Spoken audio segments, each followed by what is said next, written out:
Jeshi la Polisi Kanda Maalum ya Dar es Salaam linaendelea kupeleleza kwa uzito mkubwa tukio la mauaji ya mtu aliyetambulika kwa jina la James Rogers Temba.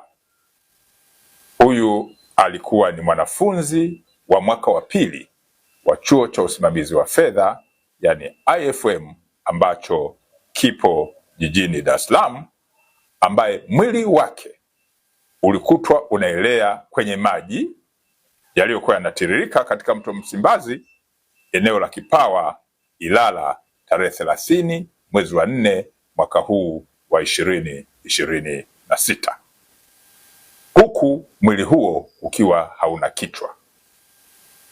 Polisi Dar es Salaam imewakamata watuhumiwa 4 ambao wanahojiwa kwa kina kuhusiana na tukio ambalo linachunguzwa.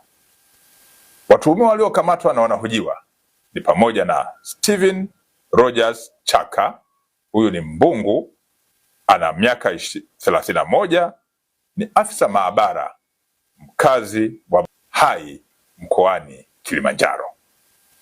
Amekamatwa pia mwanamke mmoja ambaye ametambulika kwa jina la Anna Frank Lema maarufu kama Happiness. Huyu ni Mchaga mwenye umri wa miaka 30, lakini ni mkazi wa eneo la Tabata Chang'ombe. Amekamatwa pia mtu aliyefahamika kwa jina la Twalibu Hamisi maarufu kama Mputo mwenye umri wa miaka 23, mkazi wa Kigogo Kati Kinondoni jijini Dar es Salaam. Amekamatwa mtu mwingine wa 4 ambaye ametambulika kwa jina la Michael John maarufu kama Tambali mwenye umri wa miaka 26. Huyu ni mkazi wa Kigogo Kinondoni jijini Dar es Salaam. Vipo pia baadhi ya vielelezo ambavyo vinachunguzwa kuhusiana na tukio hilo.